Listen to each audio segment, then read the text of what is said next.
and God bless you.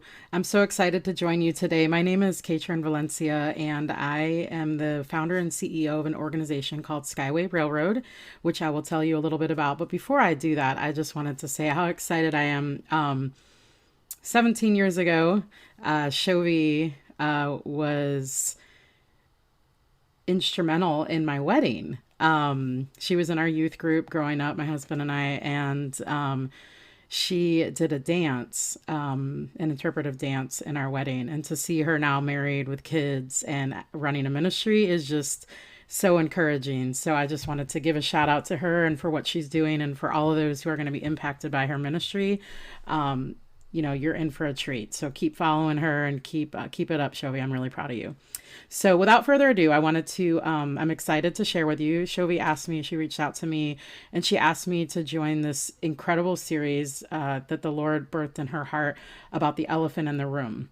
And as soon as she said it, I was just like, wow, how many elephants can we have in a room of things that we as women, as wives, as moms, as daughters, that we deal with. How many elephants are in the room? And so I told her she could do this series for the whole year and still have topics. But the topic she asked me to talk about is near and dear to my heart, and it's that of sex trafficking, human trafficking. So I kind of want to start with just sharing my journey of how I got involved in this and why it's such a passion of mine. I'm an attorney, and I started my career in juvenile court in Chicago, which is the first juvenile court in the country. And I was a probation officer. So I was in law school. I was a probation officer early in my career. And somehow, as God would have it, I ended up having all of the girls that would pick up cases, and they would be, because I was a young woman, so they would be placed on my caseload. And I started noticing that these girls would come in, 11, 12, 13-year-old girls who had committed crimes, and they would come in with 30, 40-year-old men, older than me at the time. And so it really opened my eyes to human trafficking. And, when I first started, I was like, oh, this is just something that happens overseas. This is something that happens in third world countries. And God really opened my eyes that it's not just happening overseas, it's happening right here in our cities. And so then, God opened my eyes and my perspective. Oh, okay, this is just something that happens in the inner city. And it really broke my heart. And I could tell you a lot of stories about those girls and everything that we went through. So, you fast forward, I was a probation officer. My career started skyrocketing after I graduated law school. I decided to stay. I got promoted up through the court system. And, I thought this was going to be my career. And I went early on and to a church, to basically a conference for leaders and pastors. And when I was there, I saw a ministry that was literally reaching out to those who were in gangs, those who were in prostitution. And I just looked at it and I was like, this is my calling. Whatever that is, this is my calling. And so my pastor and I, at the time in Chicago for 10 years, we had a conversation about me coming to help run a lot of their nonprofits. They had a safe house for women that were sex trafficked, that were in addiction. They had homeless shelters for men and women with children. And so I took the leap of faith at the pinnacle of my career, and I stepped down from the courts when I was the deputy chief in juvenile court, and stepped down into full-time ministry, left a six-figure job and just said, okay, God, here I come, radical. And it's been an amazing journey. I wouldn't trade it for the world. I look back and, yes, there have been hardships, but man, I have grown so much. And that's when my eyes expanded a little bit more in terms of sex trafficking. And so now I was running this organization, this Christian nonprofit. We were doing outreach to those who are being trafficked on the streets in Chicago, in strip clubs and massage parlors. And then we had rescue teams, and we would bring them in for long-term care, Christ-centered care, and residential programs. We had 13 acres, about 3.5 hours outside of Chicago, for a 2-year program at the time. And God really opened my eyes that this isn't just something happening in third world countries. This isn't something that's just happening in the inner city. This is something that's happening in every single, it touches every single area of society. So it's not a rich thing. It's not a poor thing. It's not an inner city thing. It's not a rural thing. It is literally impacting all segments of our society. We had girls that, were wealthy and got caught up in it and in the lifestyle. And so that is kind of my journey of how I got involved in this. I've been doing it over 20 years. And it, it is an elephant in the room. A lot of times we don't want to talk about this. Now I feel like, it's kind of the buzzword that a lot of people are talking about it, which is good in some ways. In some ways, there's a lot of misinformation out there. For those ministries that have been doing this for 20, 30 years, this has been going on since Bible days, right? Prostitution, exploitation, those types of things. And so this is really nothing new. So when I was praying about what to talk to you about today in terms of awareness and really talking about this elephant in the room, I could tell you statistics. I could tell you things. You can go online and find that. Okay, the billions of dollar industry it is, how many women are trafficked, how many boys, and it's not just women. Let me just say that it's also boys that are trafficked. So what are the common areas of recruitment? Where do we see girls coming into this or boys coming into this lifestyle? Normally, okay, a lot of times people watch these movies and they think, oh, it's kidnapping. It's, that they come abduct you. And that does happen. I'm not saying that doesn't happen. But normally, there is a process that the pimps go through. Okay. And not only men are pimps, there's also something called madams where they're women. But when I say women and men and pimps, know that I'm using that interchangeably, okay, during this whole presentation. So normally they're really good at what they do, okay? They groom these girls, they groom these women, and you may think, why do they stay in it? Like, why? When you're 10, 11, 12 years old, a 12-year-old does not say, I want to grow up and I want to be a prostitute. That's just not how it happens. Normally what happens is these men, these guys, these pimps go after girls who are vulnerable. Okay. So vulnerable could mean a lot of things. It could mean that they're a ward of the state, that they are, involved with the Department of Children and Family Services. So that child was either abused or neglected and the state took custody of them. Those are girls or boys that if they come up missing, there may be a warrant for their arrest, but nobody's going to be on the 9 o'clock news like I would be if one of my children was missing, right? So there's no parent really looking for them. So those are easy targets. The other place that they're recruiting is group homes. So when I was a probation officer, and even when I was working for the nonprofits in Chicago, we had girls, the pimps would send other girls into group homes to recruit girls. And not just girls, but women. I had one happen about 3 months ago where I had a girl that we rescued and we placed in Tennessee. And this girl was graduating after a 2-year program. Okay, she had finished 2 years, been sober 2 years. She was trafficked by her mother and her, I'm going to say sister, but it's really her brother because it's transgender. From the time she was a young girl, she was trafficked by them, which is just, your jaw may be hitting the floor right now. Yes, trafficked by her mother. And so this girl was finishing 2 years, sober 2 years. After the pandemic, the program was having some challenges, and there wasn't a lot of programming going on. And she panicked. This girl panicked because she didn't know where she was going to go when she graduated. She didn't have a place. She didn't have money saved up. We reassured her this program is not just going to kick you out. You're going to have a place. But she panicked. So they had just gotten a new girl off the street who they rescued off the street. And this girl befriended her for a month and was promising her, oh, I can help you get a job. All of this stuff. And so the girl that we had ended up leaving, 26 years old, not a minor, 26 years old, ended up leaving. As soon as she got in the car, the pimps pulled up to the place. As soon as she got in the car, they took her ID. They took everything from her. And they trafficked her up to about 2 hours away to Nashville. She didn't know where she was at. They pumped her up with drugs. We ended up getting Homeland Security, getting her rescued within 24 to 48 hours.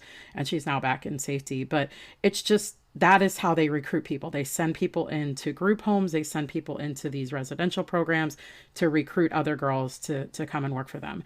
And one of the things that that girl shared with me when she got rescued was the girl, she was basically the pimp that, or the girl who recruited her. The pimp was the father of her baby, which is very common now. They're intentionally impregnating these girls so that they can control them via child custody issues, because you can't bring somebody's child across state lines. So this is a way that their pimps are controlling girls.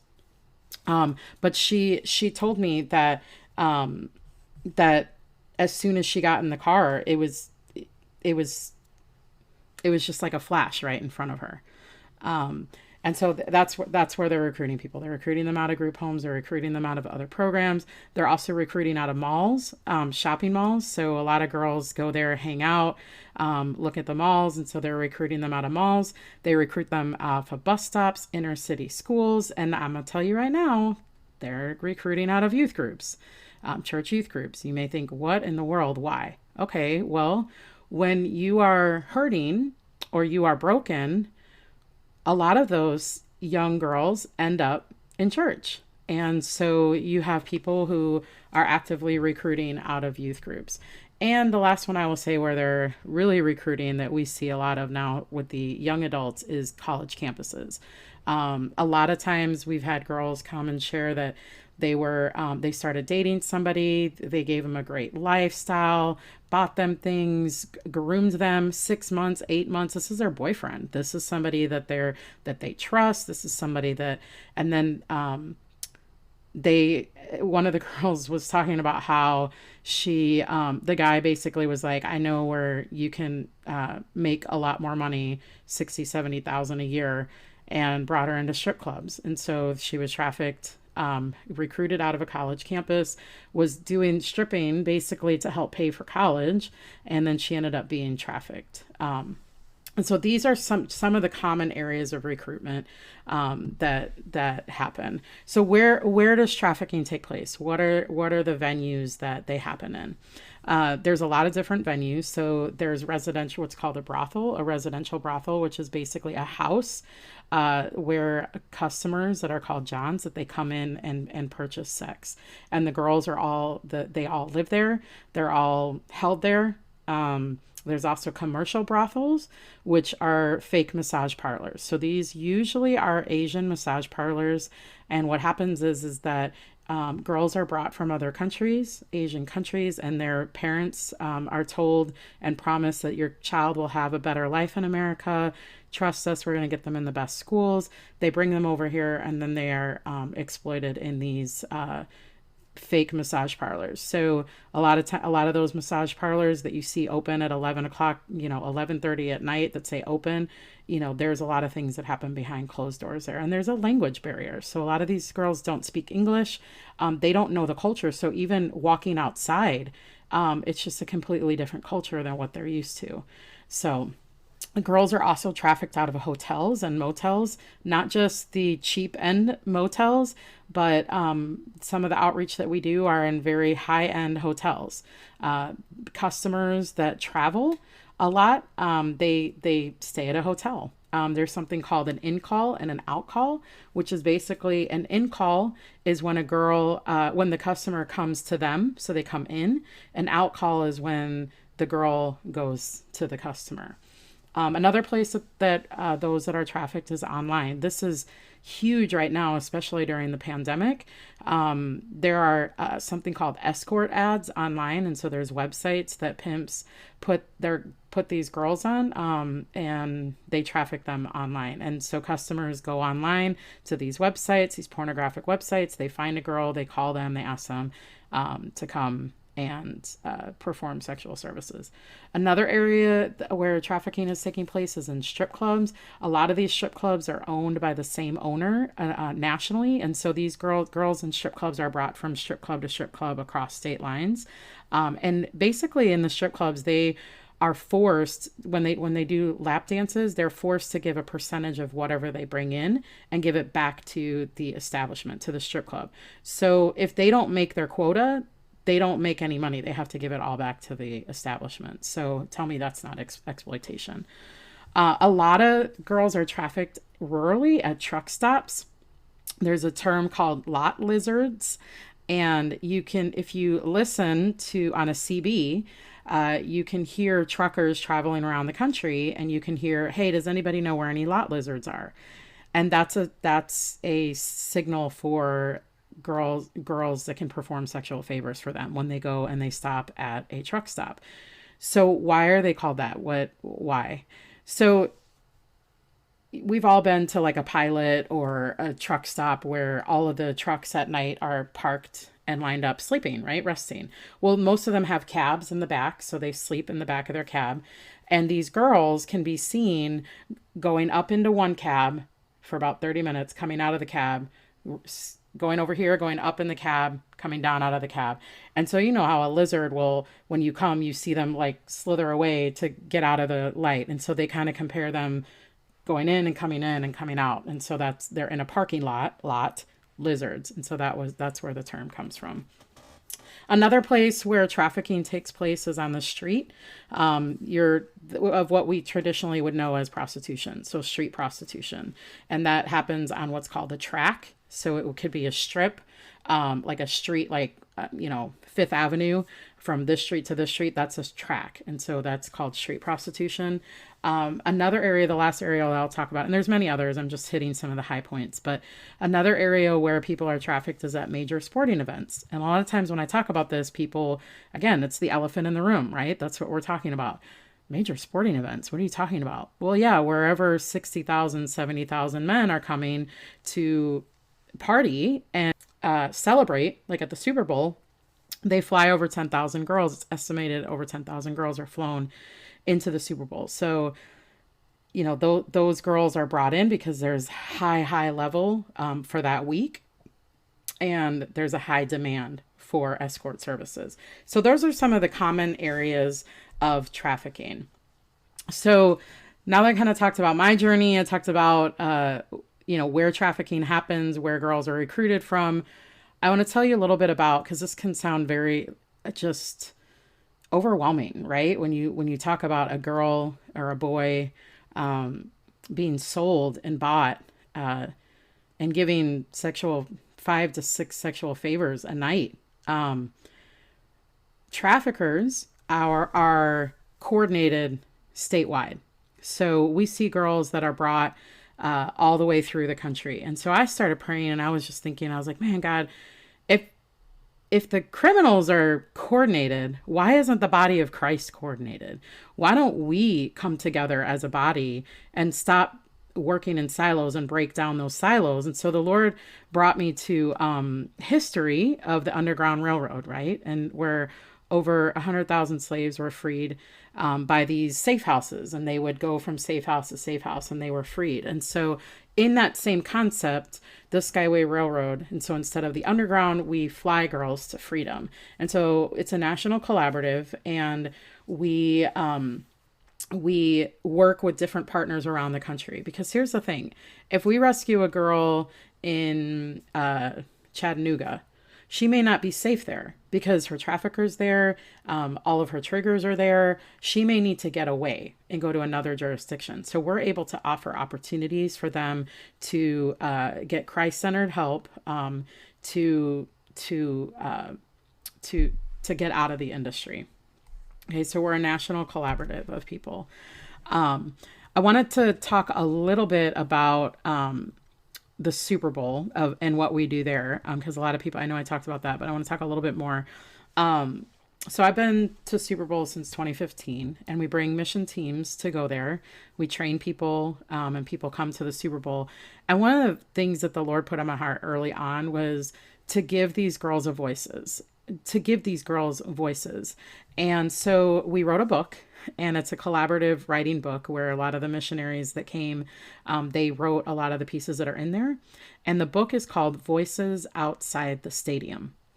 And this book is basically individual snapshot stories. Sometimes when we reach these girls and we go into the strip club or we're at the airport, we may only have 3 to 5 minutes with them, if that, because time is money and they're being watched and we don't want to put them in harm's way.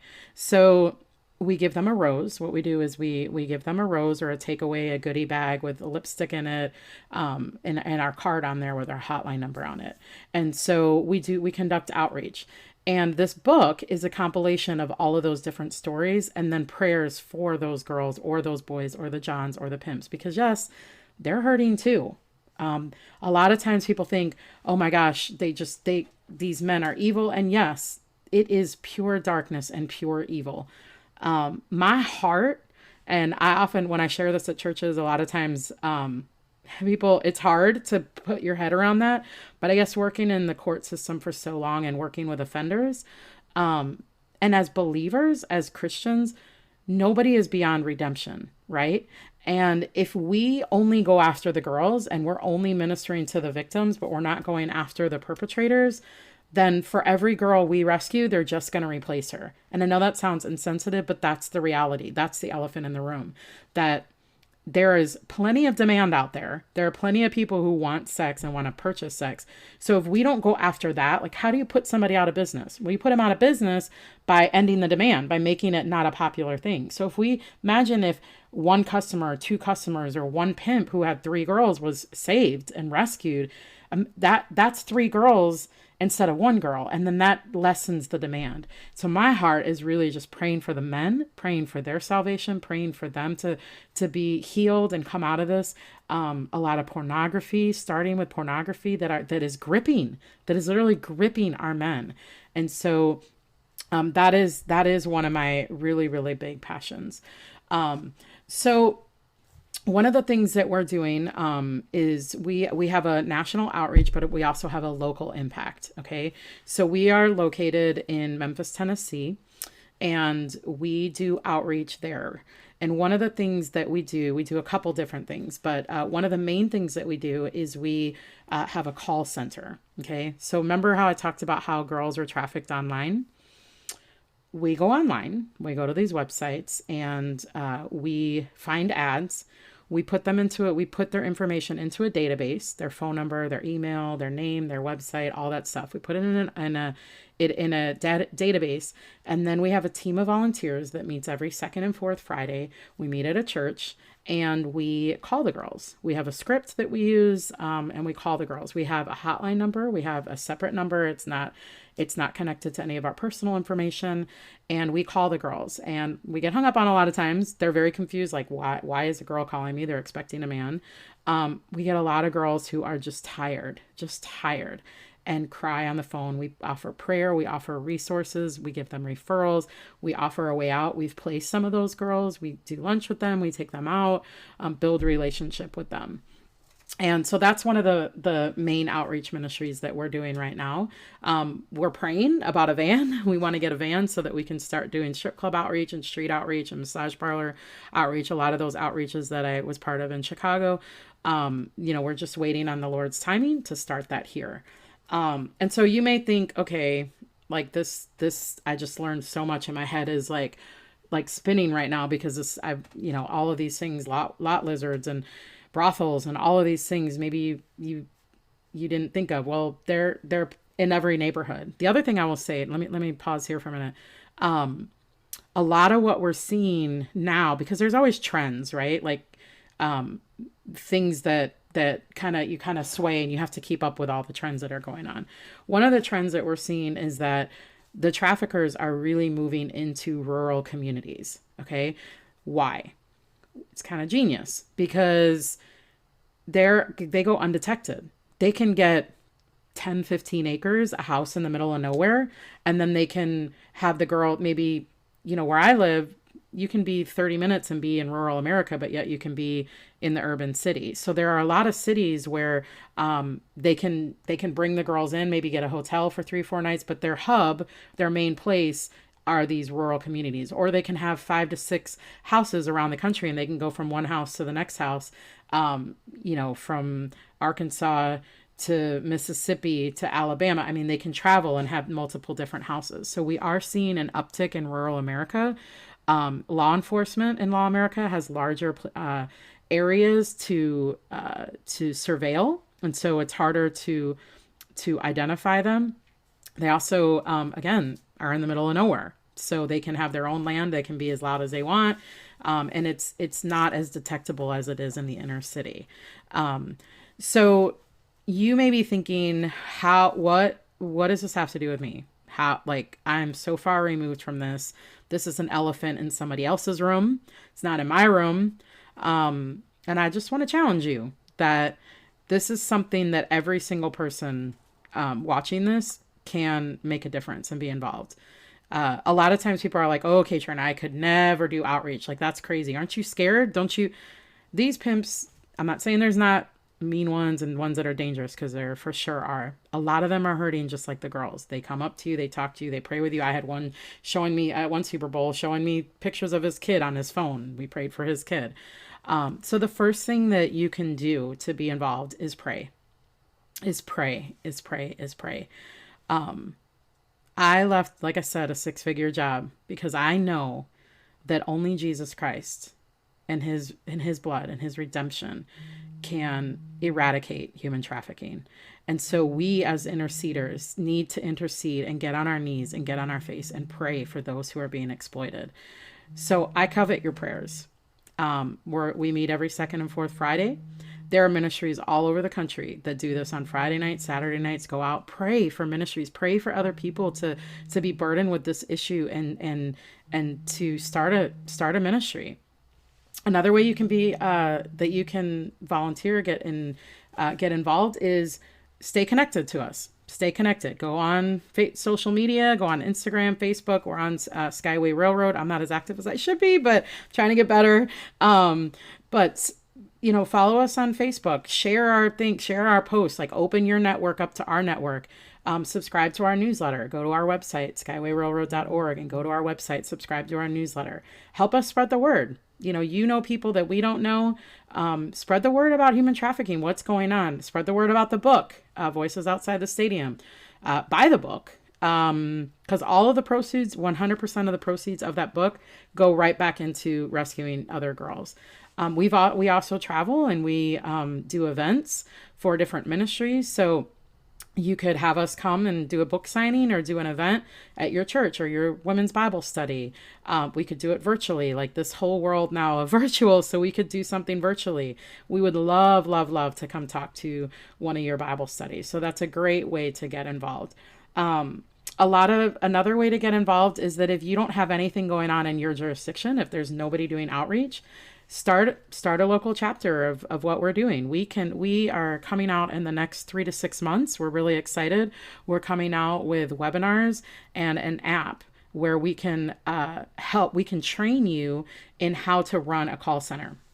Now, a call center, all you need is 2 to 4 people. I mean, I've done it sometimes with 2 people. Okay. 2 to 4 people and a room. You can meet at a church. You can meet at a community center, just a room. We've actually done it at one Super Bowl. We did an Airbnb in somebody's house. Like, we literally rented an Airbnb and did it out of the house. So you don't need a lot. You're not going out. It's not dangerous. You're literally picking up a phone and you're making a phone call from a restricted line that we will help you get set up, all of that.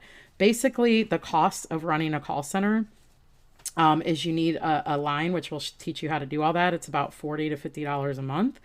And then if you want to use our app, there are some fees. However, we have really, really creative ways that you can actually do it as a fundraiser. We can do webinars, we can train people, and you can actually do a fundraiser and pay for an entire year through this fundraiser. So we have really creative ways that there would be no cost.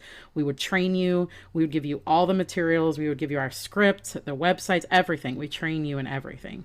And again, it doesn't take, people are like, oh, I'll do a ministry when I have the money. No, do the ministry and the money will follow. Like, just do it.